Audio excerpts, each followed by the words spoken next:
At Prosocial Design Network, there's one thing that we know with strong confidence, and that's setting norms or rules in online communities has a positive effect.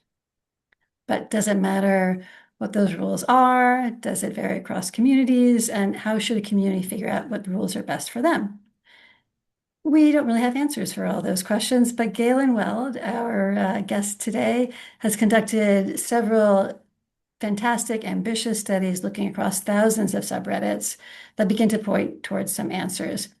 So we invited Galen to talk about the research and, if anything, what we can take away about rules in general and his thoughts on how to support mods in making better decisions for their communities. Um, I should mention that we're really lucky to have Galen join us, not just because of his extensive research, also because he has extensive experience as a Reddit mod.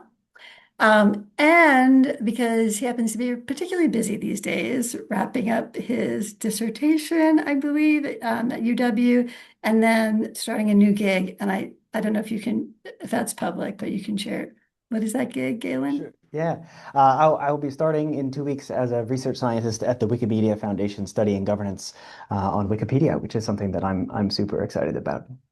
Which is fantastic. So, yes, congratulations and welcome. So, Galen, let's start. I want to start with your research surveying Reddit users on what they value in their communities, because we know at least I think we think it's so important when we design for healthy digital spaces to have those communities' values in mind. So, what did you discover about any common values across subreddits, or perhaps where there is any divergence? Yeah, absolutely. So thank you so very much for the nice introduction. I think that starting with talking about the different values in different communities is something that's super important. And as you mentioned, the work that I'll be mostly talking about today is focused on Reddit, which I think is a really great platform for studying values in online communities and community governance more broadly. Just a really quick background. I'm sure that many of us are familiar with Reddit, but Reddit is composed of, a whole bunch of different subreddits, and each subreddit has its own rules, its own moderators, its own topic, and more. So it really functions as a platform with many thousands of different communities, and we can sort of leverage that existing natural diversity in values and in governance practices and outcomes to sort of have ourselves a little bit of a natural laboratory to study governance. So that's why I think Reddit is a useful place for us to look. And with our work studying community values, we were interested in, well, first we want to make communities help make communities better. But the question becomes actually what does better mean, right? We really want our work to be grounded in an understanding of individual communities' needs with the knowledge that, you know, given how varied the space of communities are, it's highly unlikely that every community has the exact same needs. But before we conducted this work, we realized that actually the current state of values across different communities wasn't something that was particularly well understood. And so in this line of work, we conducted the largest set of surveys asking community members about their values on Reddit. We had about 3,000 participants from around 5,000 different communities across a really broad range of topics. And we asked in our larger set of quantitative surveys, we asked community members about 9 different values that we came up with from some prior work in the space. So we asked about things like the quality of content within the community, how varied the community is, the diversity, trust and safety, inclusion, and democratic practices as well. So our goal with those questions was to capture just the real breadth of things that we thought that people might care about. And as you might expect, we did see a lot of commonalities between different communities. So for instance, in general, we found that communities place a lot of emphasis on the quality of the content that's shared within the communities, as well as the variety of community membership and diversity, and the trustworthiness of the people and the content within that community as well. But of course, we see big differences between communities as well. So if you look at this by communities with different topics, we see some things that might be a little bit intuitive. Like, for instance, we see that News sharing communities consider trust and quality of the content that's shared there to be particularly important. Whereas identity-focused communities, like for specific groups of people, maybe LGBTQ groups or young people, those communities tend to consider things like inclusion and diversity and safety to be relatively more important than other communities do. And so I think that the key result here is that there isn't a one-size-fits-all set of values. Different communities have different needs. They might want to make different trade-offs in how they decide to structure themselves. And what's good for one community might not necessarily be good for another community. But another thing that we can do with our survey results, and these results, anonymized results are public if people are interested in taking a look at that. I can share the link a little bit later. But we had multiple people respond for a given community. So that also lets us look at, by looking at the differences between different responses for the same community, where community members agree and where community members disagree. And I don't need to go into all of the results here, but there were a couple of interesting things that stood out. Maybe I'll just share one.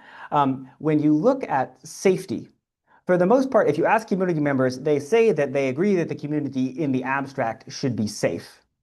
But community members disagree quite a bit over how safe the community is right now. And so my sort of hypothesis for that is that people who have personally had bad experiences with safety in a given community are going to have a far worse perception of how safe that community is than people who haven't had those experiences. And in many communities, the people who don't feel safe there might be in the minority. But I think this is a really good example of why we need to design community governance practices that protect those minority groups. Just because a group is in the minority doesn't mean that their opinions, aren't as valuable or aren't as important as everyone else.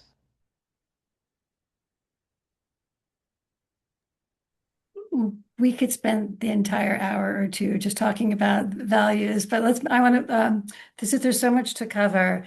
To kind of begin to move over. So we were talking about values, but then you did tremendous amount of donors work taxonomizing, if I can use that word, the rules across subreddits that actually exist. So same question as above. How much commonalities did you see, or how much divergence did you see, and what can we learn from there?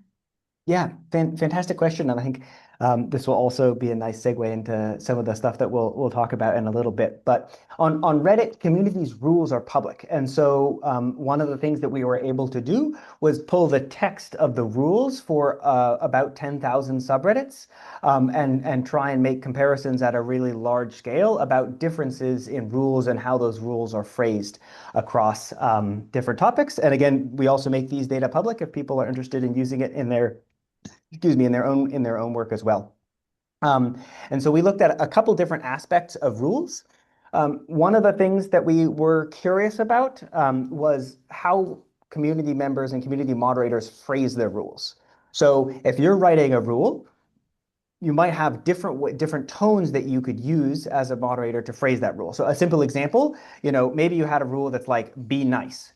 You could frame a similar rule either sort of prescriptively telling you what to do, like be nice, or you could phrase that same rule restrictively, telling you what not to do, like don't be mean. Be nice, don't be mean. One says what to do, the other one says what not to do. So that's one thing that we looked at. We also looked at what aspect of people's participation a rule was targeting. So we looked at whether it was targeting the content that people were posting, or the formatting of that content, or aspects about the people who participate in the community directly. And then we also looked at some specific types of rules that many communities have, rules about like buying and selling things, for example, or about spam and low quality content.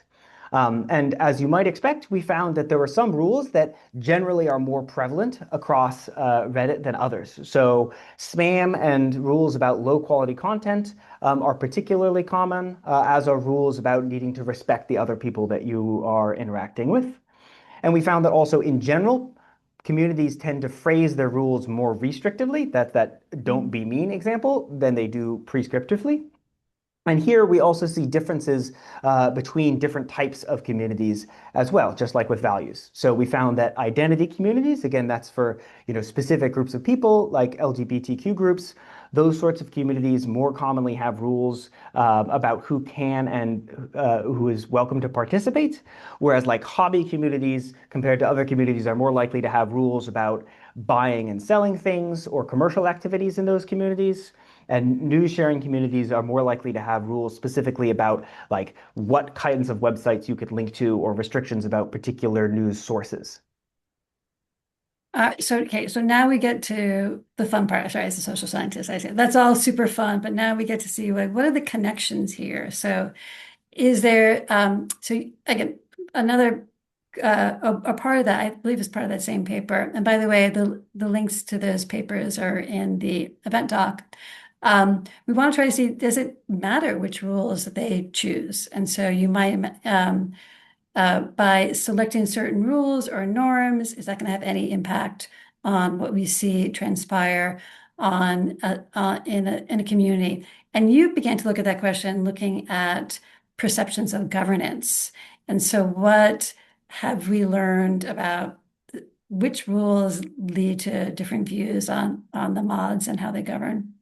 Yeah, thanks, Julia. It's a great question. This is one that I'm super excited about. So the stuff that I was just mentioning in my previous answer about like what types of rules community has, those things are relatively easy to measure because those data are public. But having an understanding of what rules a community has is much more valuable if we can also associate those rules with outcomes about how well the governance is working in a given community. And this is something that I think is a lot more difficult because like what does it mean for governance to be working well? And this is something that I would love to talk about more with everyone because I'm sure all of you have really valuable thoughts on it. But what we did in this particular project, the sort of insight behind our method that we developed was that people talk about the governance in the communities that they're participating in. So on Reddit, in a given subreddit, someone might say something like, gee, the moderators in this community, they're doing such a good job. Or actually, as you might imagine in practice, they tend to say less nice things. They might say the moderators really suck or something like that. We were able to put together a classifying pipeline with a couple of different steps that I'm happy to go into in more detail in order to detect and classify cases across, again, the largest subreddits where people are talking about the moderators of those subreddits and expressing, either a positive or a neutral or a negative sentiment. So we're able to find the cases across many thousands of communities where people are saying the moderators here are great or the moderators are less great. And we were able to associate that with different aspects of the governance in those communities, like what rules they had. And so we found, amongst other things, that like rules about engaging with other community members, you need to engage, you need to participate in conversations. Those rules were associated with people saying more positive and fewer negative things about moderators in those communities compared to communities that didn't have those rules. Similarly, rules about how things are formatted, rules about like tagging, flaring, other mechanisms on Reddit to sort of help make things more discoverable, and rules about who participates.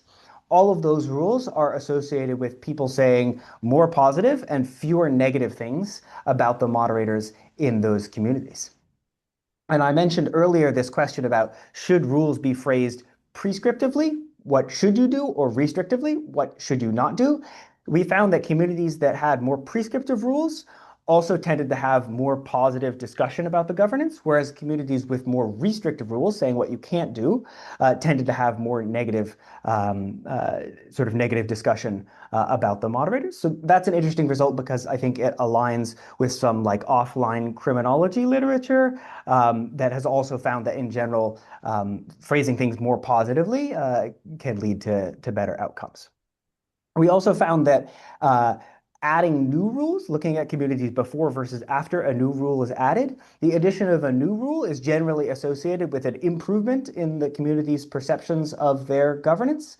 But this effect actually isn't particularly durable and wears off after about 6 months. So, on average, after a new rule is added, things get better for a little bit in terms of what people are saying. But after about 6 months, it's not so different from before that new rule was added.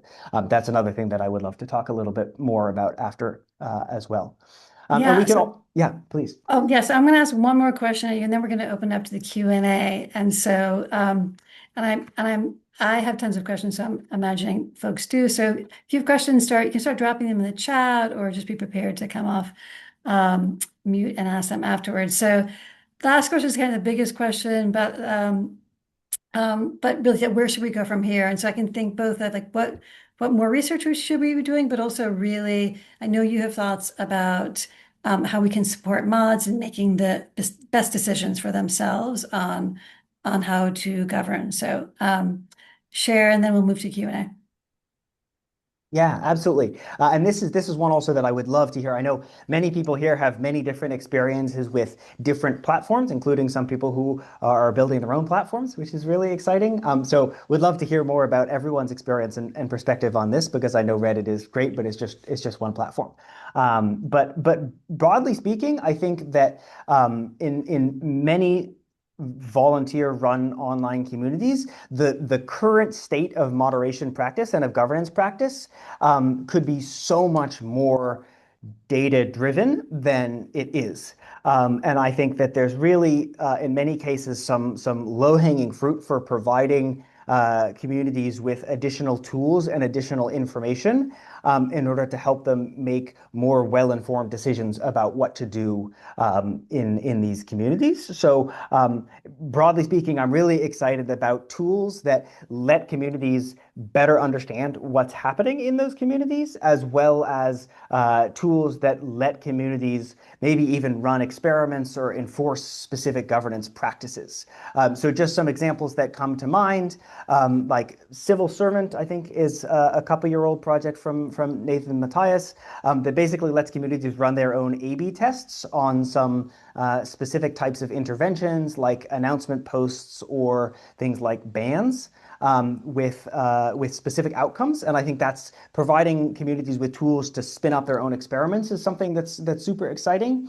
And then there are also some projects like PolicyKit and like ModGov that allow communities to have, constitutions or other formalized expressions of governance.